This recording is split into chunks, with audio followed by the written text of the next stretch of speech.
ब्रजेश पाठक जी, केंद्रीय मंत्री Shri VK Singh ji, Uttar Pradesh Bharatiya Janata party के अध्यक्ष श्रीमान भूपेंद्र चौधरी जी, अन्य प्रतिनिधिगण और बुलंद के मेरे प्यारे भाइयों और बहनों,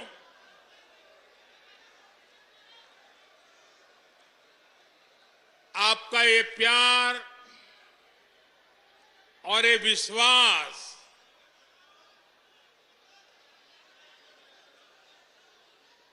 जीवन में इससे बड़ा सौभाग्य क्या हो सकता है।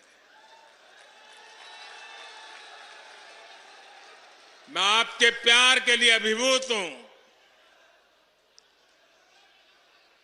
और मैं आज देख रहा था इतनी बड़ी तादाद में माताएं बहनें, और ये समय तो हमारे यहां परिवार में माताओं बहनों का सबसे व्यस्त समय होता है, रसोई का समय होता है, लेकिन सब छोड़ छाड़ करके इतनी बड़ी तादाद में हमें आशीर्वाद देने आए सभी माताओं बहनों को मेरा विशेष प्रणाम।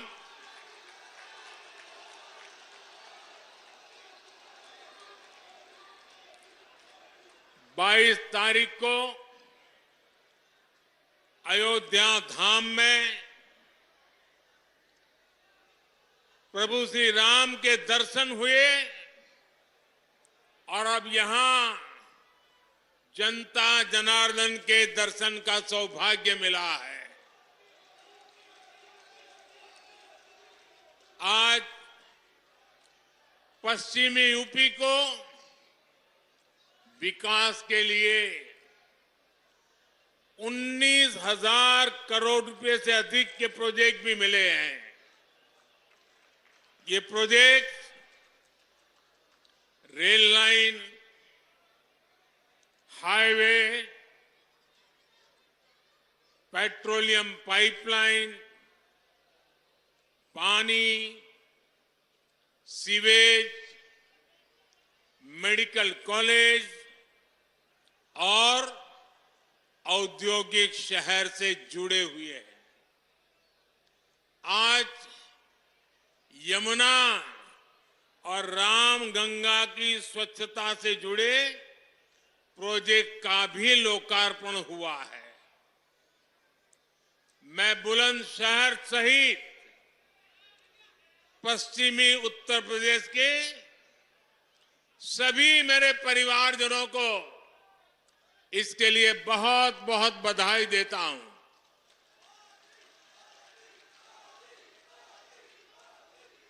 भाइयों और बहनों, इस क्षेत्र ने तो देश को कल्याण सिंह जी जैसा सपूत दिया है, जिन्होंने राम काज और राष्ट्र काज दोनों के लिए अपना जीवन समर्पित किया। आज वो जहां है, अयोध्या धाम को देखकर बहुत आनंदित हो रहे होंगे। यह हमारा सौभाग्य है कि देश ने कल्याण सिंह जी और उनके जैसे अनेक लोगों का सपना पूरा किया है। लेकिन अभी भी सशक्त राष्ट्र के निर्माण का, सच्चे सामाजिक न्याय का उनका स्वप्न पूरा करने के लिए हमें अपनी गति और बढ़ानी है, और जिसके लिए हमें मिलकर काम करना है। साथियों, अयोध्या में मैंने रामलला के सानिध्य में कहा था कि प्राण प्रतिष्ठा का कार्य संपन्न हुआ, अब राष्ट्र प्रतिष्ठा को नई ऊंचाई देने का समय है।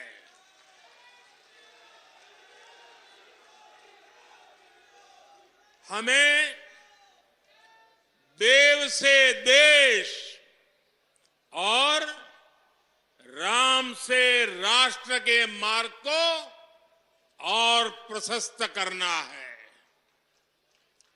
हमारा लक्ष्य साल 2047 तक भारत को विकसित राष्ट्र बनाना है। और लक्ष्य बड़ा हो तो उसके लिए हर साधन जुटाना होता है। सबको मिलकर के प्रयास करना पड़ता है। विकसित भारत का निर्माण भी यूपी के तेज विकास के बिना संभव नहीं है। इसके लिए हमें खेत खलिहान से लेकर ज्ञान, विज्ञान, उद्योग, उद्यम तक हर शक्ति को जगाना है।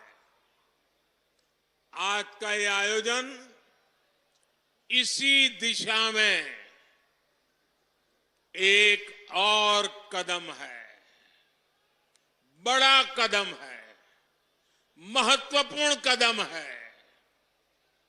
साथियों, आजादी के बाद के दशकों में लंबे समय तक भारत में विकास को सिर्फ कुछ ही क्षेत्रों में सीमित रखा गया। देश का एक बहुत बड़ा हिस्सा विकास से वंचित रहा। इसमें भी उत्तर प्रदेश, जहां देश की सबसे अधिक आबादी बसती थी, उस पर उतना ध्यान नहीं दिया गया।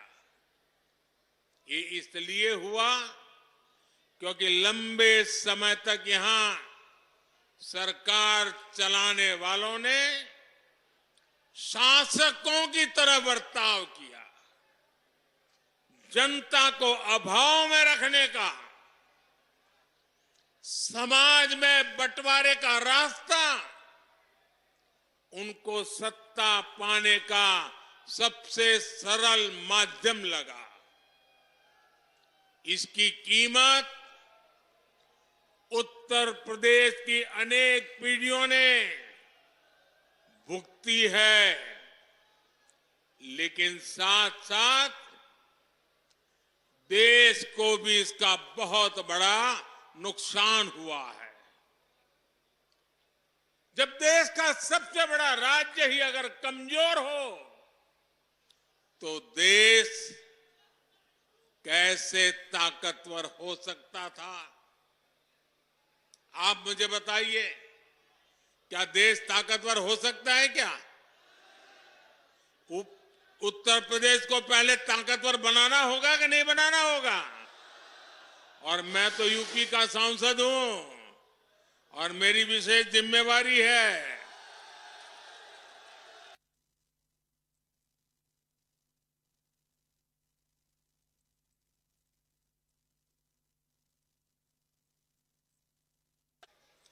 डबल इंजन की सरकार बनने के बाद से यूपी में पुरानी चुनौतियों से निपटने के साथ ही आर्थिक विकास को नई गति दी है।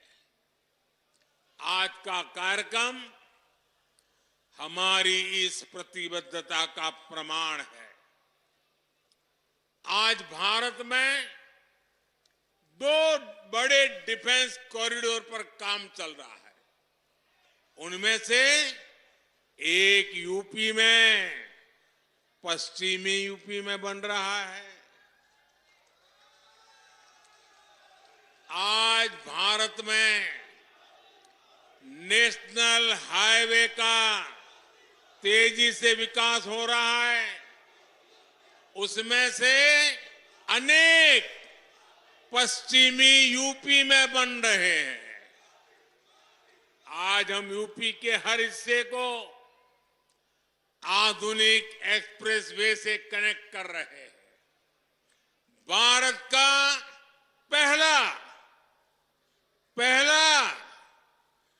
पहला नमो भारत ट्रेन प्रोजेक्ट पश्चिम यूपी में ही शुरू हुआ है।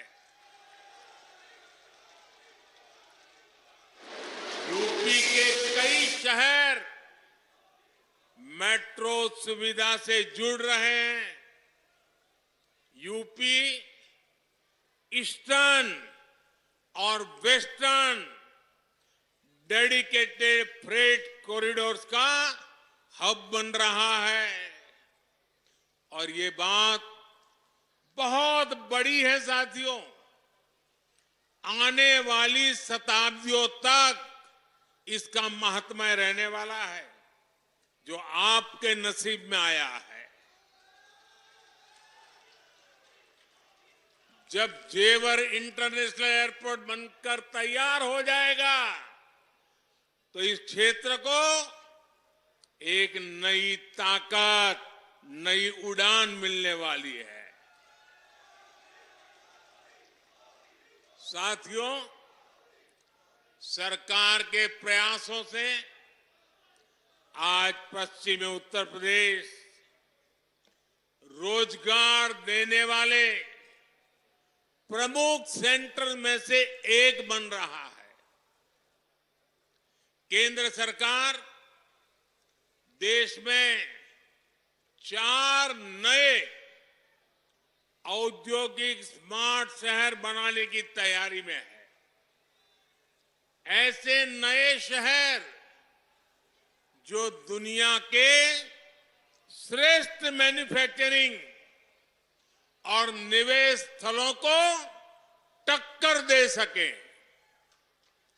इसमें से एक औद्योगिक स्मार्ट शहर पश्चिमी उत्तर प्रदेश के ग्रेटर नोएडा में बना है। और आज मुझे इस महत्वपूर्ण टाउनशिप का उद्घाटन करने का सौभाग्य मिला है। यहां हर वो बुनियादी सुविधाएं विकसित की गई है जो रोजमर्रा के जीवन के लिए, व्यापार, कारोबार, उद्योग के लिए चाहिए। अब ये शहर दुनिया भर के निवेशकों के लिए तैयार है। इसका लाभ यूपी के, विशेष रूप से पश्चिमी यूपी के हर छोटे, लघु और कुटीर उद्योग को भी होगा। इसके बहुत बड़े लाभार्थी हमारे किसान परिवार, हमारे खेत मजदूर भी होंगे। यहां कृषि आधारित उद्योगों के लिए नई संभावनाएं बनेगी। साथियों, आप भी जानते हैं कि पहले खराब कनेक्टिविटी की वजह से किसान की पैदावार समय पर बाजार नहीं पहुंच पाती थी। किसानों को अधिक भाड़ा भी देना पड़ता था। गन्ना किसानों को कितनी परेशानी होती थी, ये आपसे बेहतर और कौन जानता है। किसानों की उपज को अगर विदेश एक्सपोर्ट करना होता था तो वो भी मुश्किल था। यूपी समंदर से बहुत दूर है, इसलिए उद्योगों के लिए जो गैस और दूसरे पेट्रोलियम प्रोडक्ट चाहिए उन्हें भी ट्रकों में लाना पड़ता था। इन सारी चुनौतियों का हल नए एयरपोर्ट और नए डेडिकेटेड फ्रेट कॉरिडोर में है। अब यूपी में बना सामान यूपी के किसानों के फल सब्जी और ज्यादा आसानी से विदेशी बाजार तक पहुंच पाएंगे। मेरे परिवारजनों, डबल इंजन सरकार का निरंतर प्रयास है कि गरीब और किसान का जीवन आसान हो। मैं योगी जी की सरकार को बधाई दूंगा कि उन्होंने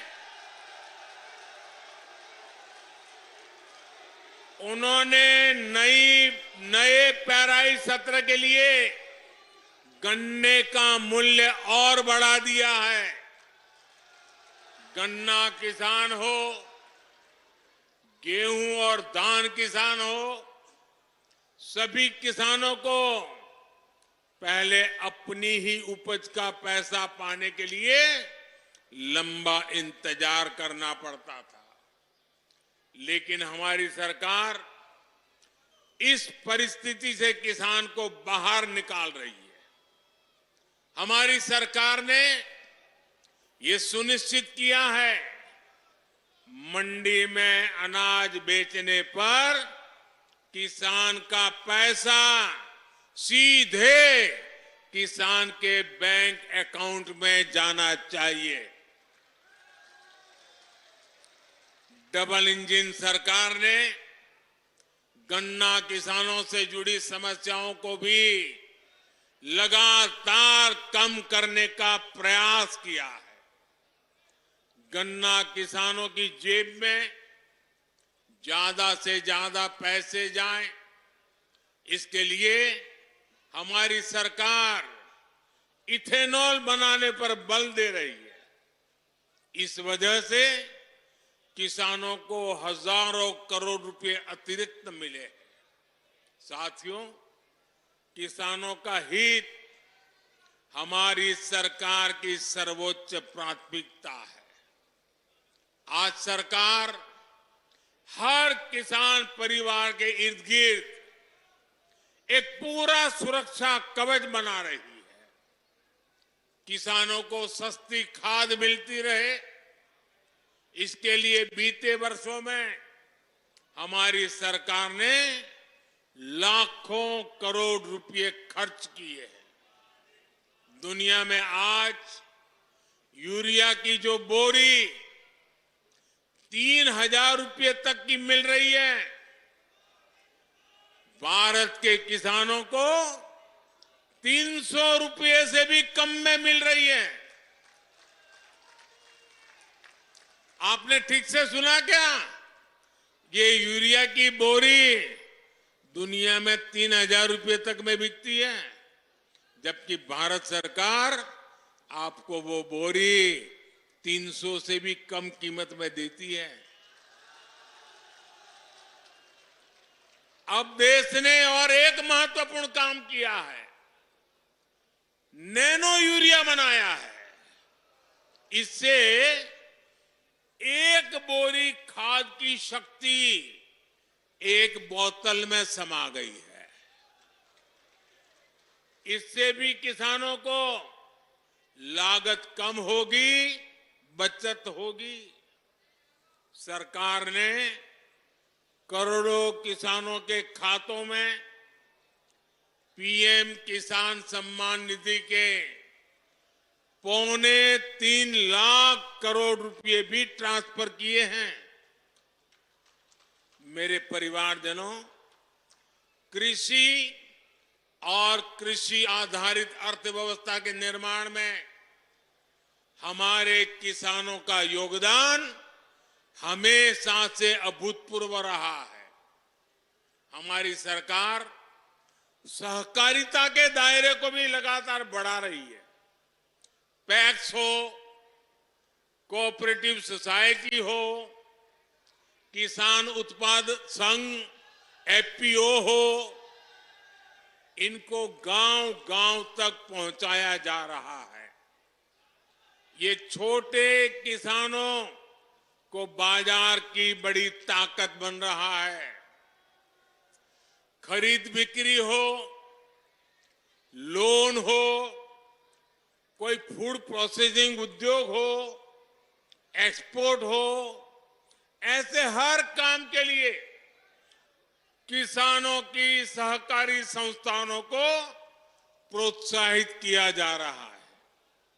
ये छोटे से छोटे किसान को भी सशक्त करने का एक बहुत बड़ा माध्यम बन रही है। किसानों की एक बहुत बड़ी समस्या भंडारण की सुविधा के अभाव की भी रही है। हमारी सरकार ने भंडारण की सुविधाओं के निर्माण के लिए दुनिया की सबसे बड़ी योजना शुरू की है।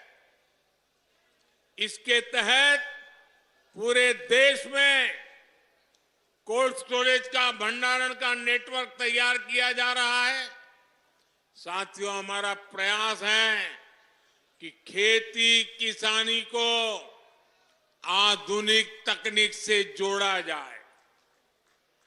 इसमें भी गांव में हमारी नारी शक्ति के माध्यम एक बहुत बड़ी ताकत बन सकता है और उस दिशा में हम काम कर रहे हैं। केंद्र सरकार ने नमो ड्रोन दीदी योजना शुरू की है।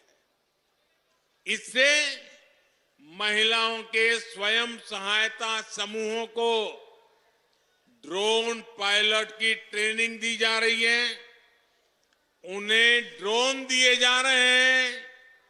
भविष्य में ये नमो ड्रोन दीदी ग्रामीण अर्थव्यवस्था और खेती किसानी की बहुत बड़ी ताकत बनने जा रही है। साथियों, किसानों के लिए जितना हमारी सरकार ने काम किया है उतना पहले किसी सरकार ने नहीं किया है। बीते 10 वर्षों में जन कल्याण की हर योजना का सीधा लाभ हमारे छोटे किसानों को मिला है।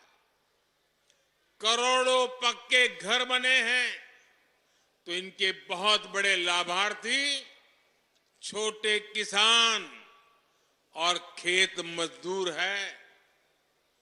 गांवों के करोड़ों घरों में पहली बार टॉयलेट बने हैं। पहली बार गांव के करोड़ों घरों में नल से जल पहुंचा है। इसका लाभ सबसे अधिक किसान परिवारों की मेरी माताओं बहनों को ही तो मिला है। पहली बार किसानों और खेत मजदूरों को भी पेंशन की सुविधा मिली है।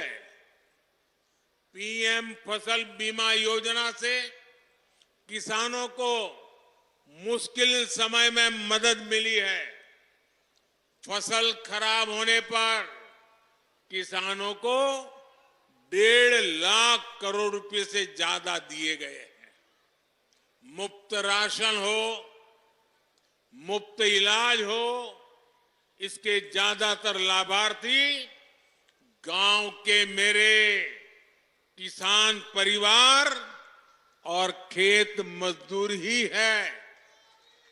हमारा प्रयास है कि कोई भी लाभार्थी सरकार की योजना से वंचित न रहे। इसके लिए मोदी की गारंटी वाली गाड़ी गांव-गांव आ रही है। यूपी में भी लाखों लोग इस गारंटी वाली गाड़ी से जुड़े हैं। भाइयों और बहनों, मोदी की गारंटी है कि जल्द से जल्द देश के हर नागरिक को उसके लिए बनी सरकारी योजना का लाभ मिले।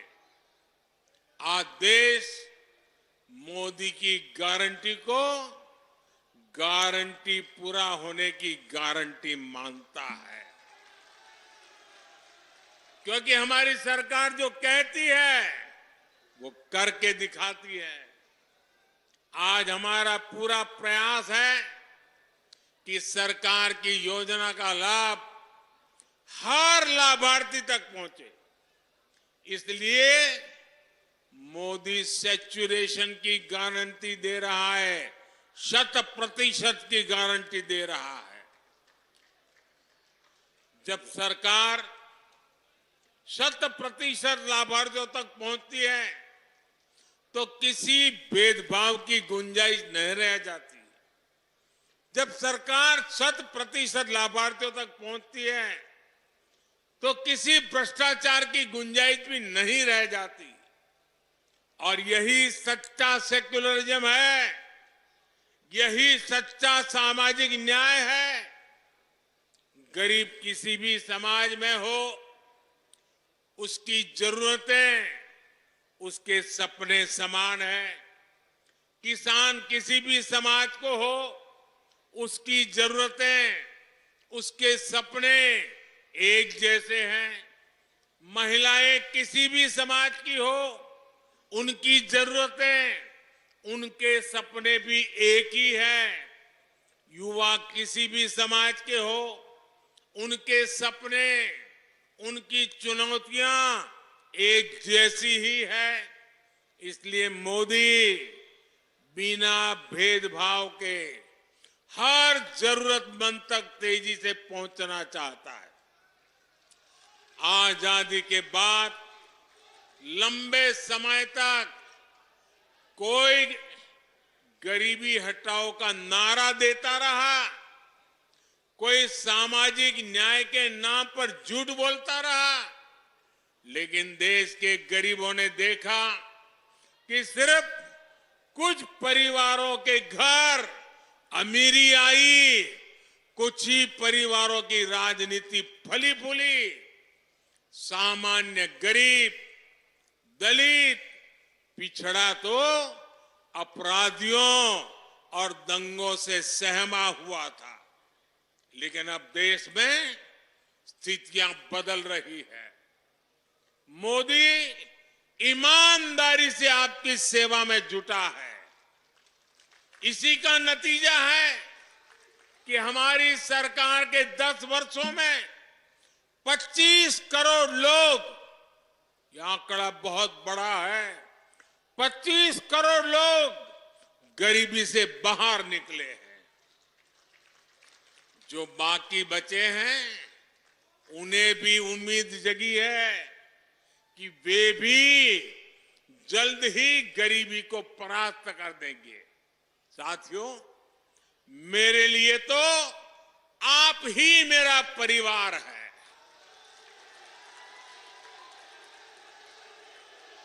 आपका सपना ही मेरा संकल्प है।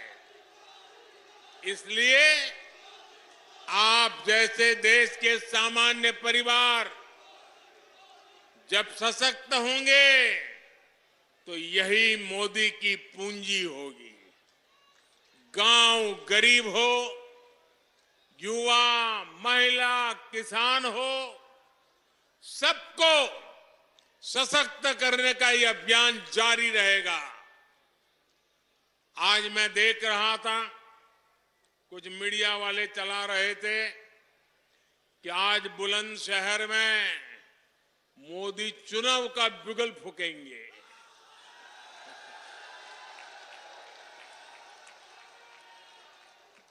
मोदी तो विकास का बिगुल फूंकता रहता है।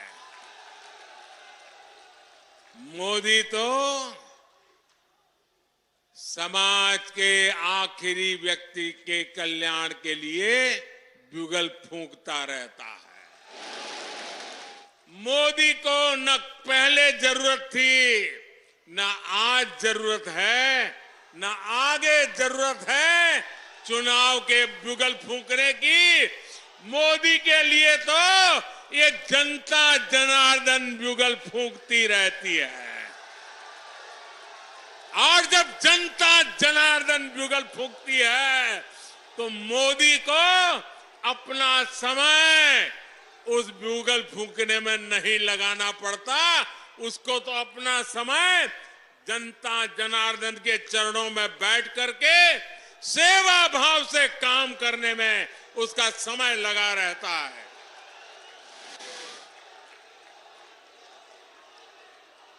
एक बार फिर आप सभी को विकास कार्यों के लिए बहुत बहुत बधाई। मेरे साथ पूरी शक्ति से बोलिए, भारत माता की। शाबाश। भारत माता की। भारत माता की। बहुत बहुत धन्यवाद।